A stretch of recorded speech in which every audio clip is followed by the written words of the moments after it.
There's something, I think something that we've lost with our connection to what keeps us alive, what our primal truths are. There's nothing better than picking the day after a full day torrential downpour to go out and practice your friction fire making skills with a bow drill. It's one of those things where the mind wants to argue with you, and you got to shut that voice down. And you got to look at the effort to get to 800 degrees, to get that coal burning, is something that you know is there, even when you can't see it. The primitive skills that allowed our ancestors to survive and thrive has been passed along for thousands of generations. Despite torrential rain the day before, entrepreneur, coach, and fellow bushman Eric Beck joins me to build a primitive bow drill fire.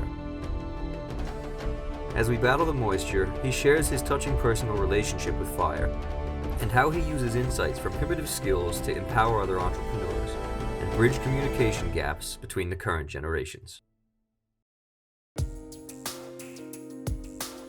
I think there's a massive realm of sort of romanticism around the bow drill, right? The idea that you can start a fire from nothing but materials that you've gathered in the forest.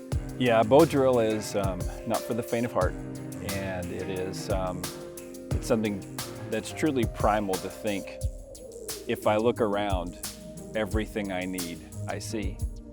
You really specialize in helping people learn, we'll call them survival skills, but to excel in their entrepreneurial and business worlds. And I think there's a parallel between those two worlds, between the edge and the grit that it would take to survive out here just off those kinds of primitive skills, and how that mindset could be applied.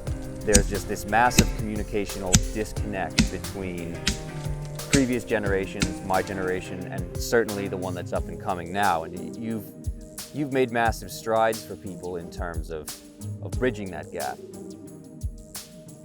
There is something about the generational transfer of survival wisdom that really can inform how we approach the modern world, whether we're here or whether we're in the boardroom.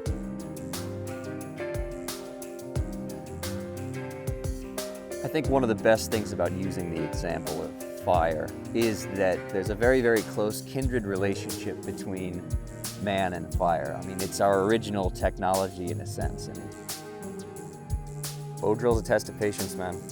It's the kind of thing that, you know, your 99th try it'll feel hopeless, and then on your 100th it'll come through.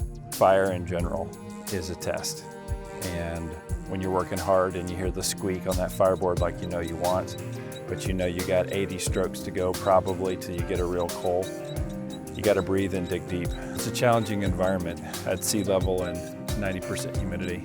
So it definitely requires the endurance and a degree of faith that 10,000 generations of humans somehow have made this work. We're in a forest that's already pretty wet, pretty shady, pretty mossy, doesn't dry out quickly at all. And pretty much all the material we're looking for has some degree of water on it. There was a stretch there when we were working against that moisture that just didn't seem like the coal was going to come through for us, but we finally got it at the end. Endurance against the conditions is exactly the thing that we all have to take with us into what we face every day. And it is that faith and knowledge and some luck that we're all looking for.